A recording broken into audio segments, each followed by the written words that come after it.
கவர்மெண்ட்டில் வந்து எல்லா ஃபெசிலிட்டி வரணும் எல்லாம் கொடுக்கணும். ஆனால் கவர்மெண்ட்டோட பில்டிங்கு கவர்மெண்ட்டோட துறைகள்லாம் வந்து எப்பவுமே அழுத்தப்படுச்சு சார். அடிப்படை வசதி எதுவுமே பண்ண மாட்டோம், ஒன்று சுத்தம் பண்ண மாட்டோம், க்ளீன் பண்ண மாட்டோம். அப்படி வச்சு என்ன பண்ணுறது? அப்படி என்ன சொல்யூஷன்?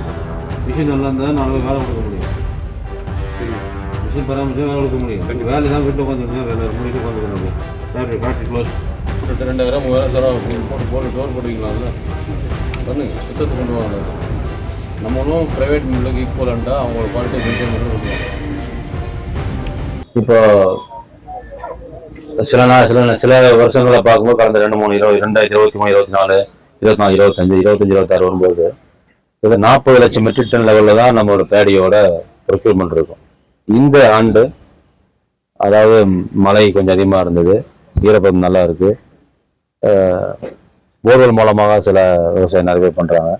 கிட்டத்தட்ட ஒரு 60 லட்சம் 60 to 65 லேக் மெட்ரிக் டன்ல சாகுபடி எதிர்பார்க்கும். அதனால திடீர்னு இருக்கிற கொஞ்சம் எக்ஸ்பெரிமெண்ட்றதுனால அதிகப்படியான நெல் வரத்து இருக்கிறதுனால எங்கெல்லாம் ஓப்பன் பிளேஸ் இருக்கோ அங்கெல்லாம் வெறும் ஓப்பனாக இல்லாமல் முறையான பாலித்தீன் பிபி பேக்ஸை போட்டு அங்கங்கே ஸ்டோரேஜ் பண்ணுறோம். அந்த ஸ்டோரேஜ் பண்ணதை கரெக்டான முறையில் அங்கங்கே அறவை கொடுத்து ஃபாலோ பண்ணிட்டு இருக்கோம். ஸோ சஃபிஷியண்டான ஜென்ரலாக 2 சொல்லுவோம். டிபிசி சென்டர் போகும்போது டிபிசி ஓப்பனாக தான் நெல் இருக்கும். ஏன்னா மக்கள் விவசாய ஃபார்மை கொண்டு வராங்க. அது கொண்டு வந்ததை அவங்க ஈரப்பதமாக சம்டைம் கட் பண்ணி கொண்டு வருவாங்க, அல்லது மிஷின் கட்டிங் மூலமாக பண்ணி வரும்போது கொஞ்சம் ஈரமாக இருக்கும். அதை நம்மளோட 16-17% மாய்ச்சர் ஈரப்பதத்தை அவங்க வெயிலில் காய வச்சுருப்பாங்க. சில விவசாயிகிட்ட சொல்லி அக்ரிகல்ச்சர் டிபார்ட்மெண்ட் சொல்லி அதை ட்ரையரில் போட்டு அதை அந்த ஈரப்பதத்துக்கு உண்டான மானிட்டரிங் லெவல் கொண்டு வந்து அதை சால்வ் பண்ணுறாங்க. அதாவது டிபிசி பொறுத்த வரைக்கும் விவசாயி கொண்டு வரது மாய்ச்சரில் கரெக்டாக இருந்தால் உடனே எடுத்துக்குவோம். சில நேரம் உலர வைக்கணும், காய வைக்க தெரிஞ்சு அவங்களும் விவசாயிகளே நம்மளாம் அவங்களே சப்போர்ட் பண்ணுறாங்க. அவங்களும் காய வச்சு கொடுக்குறாங்க. காய வச்ச உடனே அது மாய்ச்சல் அப்பப்போ செக் பண்ணி உடனே எடுத்துக்கிறோம். எங்கேயும் பெண்டிங் இல்லை. ஸ்டோரேஜுக்கு உண்டான ஃபெசிலிட்டி பண்ணிக்கிட்டே தான் இருக்கும். சார் 5 லட்சம் மூட்டைகள் வந்து திருவாரூர் மாவட்டத்தில் அதாவது விவசாயிகள் வந்து கொள்முதல் பண்ணி டிபிசி தேங்கி இருக்கு. அதனால இங்கே வேலை பார்க்குறவங்க வரக்கூடிய நெல்லை வந்து அவங்க எடுக்க முடியல. ஏன்னா அந்த இடத்துல நான் அகற்றினாதான் வர விவசாயிகள் நெல் எடுக்க முடியும் சூழ்நிலை இருக்கு. அப்பப்போ பேஞ்சிக்கிட்டு இருக்கு. அது ஒரு துளி பட்டா கூட உங்களுக்கு இதாகிது. வெயில் நல்லா அடிக்குது. இல்லை ஒன்றும் ஆகாது. விவசாயிகளுக்கு தெரிஞ்சது தான். நமக்கும் சில விஷயம் அவேர்னஸ் தேவை. இப்போ நெல்லை வந்து ஒரு இடத்துல காய வச்சிருக்கு ஓப்பனாக வச்சுருக்காங்கன்னா நெல் மூட்டையாக நெல் ஆனாலும் அது நெல் 10 நாள் 15 நாள் 1 மாதம் 2 மாதம் கவனிப்பாரட்டு கிடந்தால் மட்டும்தான் அது வந்து நெல் முளைக்குமே ஒழிய, இன்னைக்கு மழை பெஞ்சா நெல் ஈரமானா கூட உடனே அடுத்த 2 3 நாளுக்குள்ள காஞ்சிரும். அப்படி காயாட்டம் ட்ரையரில் போட்டு எடுத்துகிட்டு போய் ட்ரையரில் போட்டு அதை காய வச்சு பேக் பண்ணிக்கிறோம். இப்போ நீங்கள் 5 லட்சம் மெட்ரிக் டன்ல 5 லட்சம் மூட்டை இருக்குன்னீங்க.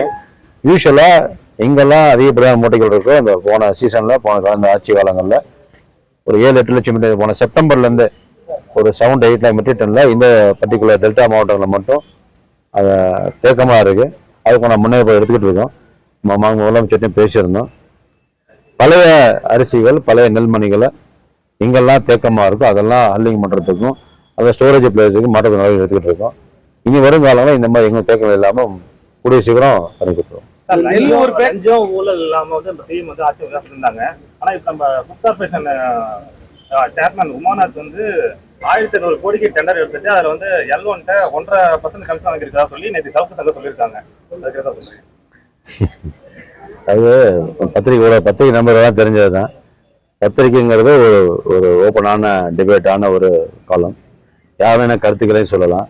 ஆனால் ஃபோரம்னு வரும்போது அதுக்கு நான் டாக்குமெண்ட்ரி ப்ரூஃபையோ பேப்பர்ஸோ கொடுக்கும்போது நம்ம முதலமைச்சர் கண்டிப்பாக ஸ்டெப்ஸ் எடுத்து பண்ணுவோம். நம்ம முதலமைச்சர் எப்பவும் சொன்னது தான்.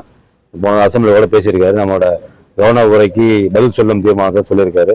ஊழல் ஆட்சியும் கமிஷன் ஆட்சியும் கமிஷன் கரப்ஷன் இதெல்லாமே அவாய்ட் பண்ணுறதுக்காக எல்லா முயற்சி எடுத்துகிட்டு இருக்கோம். இந்த பார்ட்டி ஃபண்டோ மினிஸ்டர் ஃபண்டோ எதுவுமே இல்லைன்னு தலைவர் தெளிவாக சொல்லியிருக்காரு. அவர் சொன்னப்போ நாங்கள் எல்லா இடங்களையும் இதே பயணத்தை கொண்டு வரோம். இதுதான் எல்லாரும் பேசும்போதும் சொல்கிறோம். சில பேர் நம்ம சவுக்கு சொல்லியிருக்காருன்னா அவர் கொடுத்த லிஸ்ட் இருந்தாருன்னா தகுந்த மாதிரி நடவடிக்கைகள் கண்டிப்பாக ப்ராசஸ் பண்ணி செய்வோம். இல்லை பிரதர், அதாவது பத்திரிகை துறைங்கிறது நம்ம கான்ஸ்டியூஷன் பிரகாரம் யார் வேணா இந்த கருத்துக்களையும் சொல்லலாம். அந்த கருத்துக்களுக்கு உண்டான சப்போர்ட் சிஸ்டம் இருக்கும்போது கண்டிப்பாக அதுக்கு ஸ்டெப்ஸ் எடுத்து குற்றச்சாட்டு மறுக்கிறோமா மறுக்கலையா இல்லை, மறுப்பதும் மறுக்காததும் ப்ரூஃப் டாக்குமெண்ட் தான் பண்ண முடியும். சார் இப்ப விசாரணை பண்ணும்போது செய்யணும்.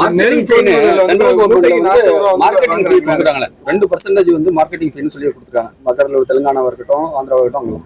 ஆனா அது தமிழ்நாட்டுல நம்ம 2% மார்க்கெட்டிங் ஃபீ நம்ம வாங்குறது இல்லை. இதனால என்ன காரணம், எதுக்காக நம்ம அதை பண்ணாம இருக்கோம்? அதாவது நான் ஏன்னா ஒரு 4 நாட்களுக்கு முன்னாடி நான் வந்து துறை ரீதியாக 3 டிபார்ட்மெண்ட் சேர்ந்து மீட்டிங் போட்டோம்.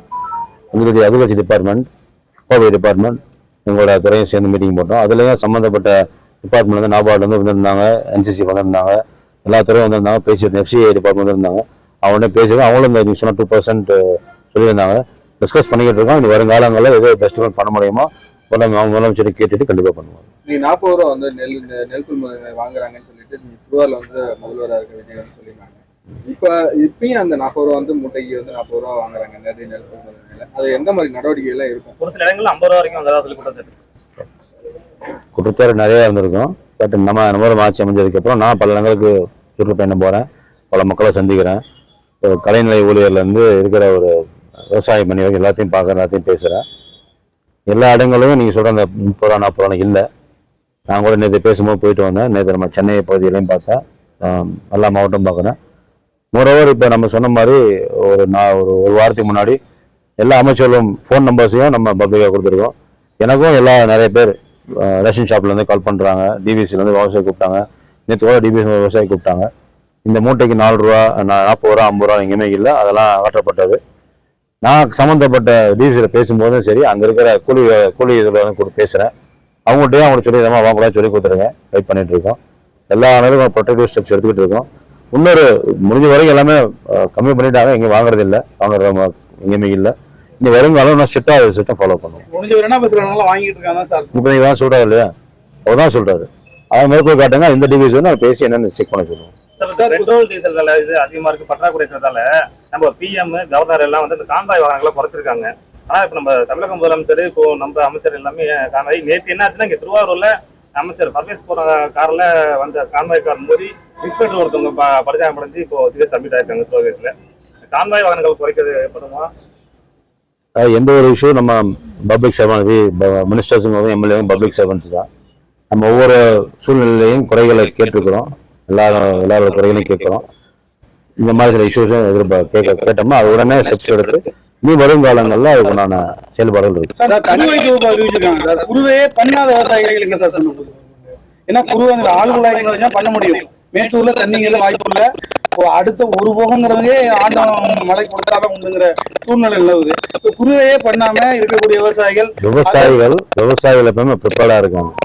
குருவை தொகுப்பு பண்ண முடியும், வேற கிராப்புக்கு போயிடுறாங்க.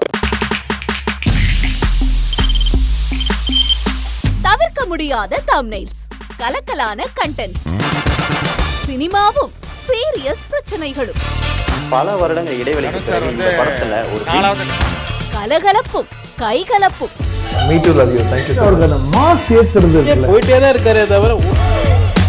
பிரேக்கே இல்லாமல் பிரேக்கிங் நியூஸ் சொல்லும் தந்தி டிவி ஆப். இன்ஸ்டா தலைமுறை வரை இறங்கி அடிக்கும் தந்தி டிவியின் டிஜிட்டல் எக்ஸ்க்ளூசிவ். அது தண்ணிக்குள்ள போகும்போது ஹேங் ஆயிடுச்சு. உங்களுக்கு விஜய் சார் எந்த அளவுக்கு ரொம்ப பிடிக்கும்? Of course, Malayalis are huge Vijay sir fans. ரெண்டு பேருமே ரொம்ப பிடிக்கும் எனக்கு. தந்தி டிவி ஆப்பை இலவசமா டவுன்லோட் செய்யுங்க, ஃபாலோ பண்ணுங்க, சப்ஸ்கிரைப் பண்ணுங்க, என்ஜாய் பண்ணுங்க.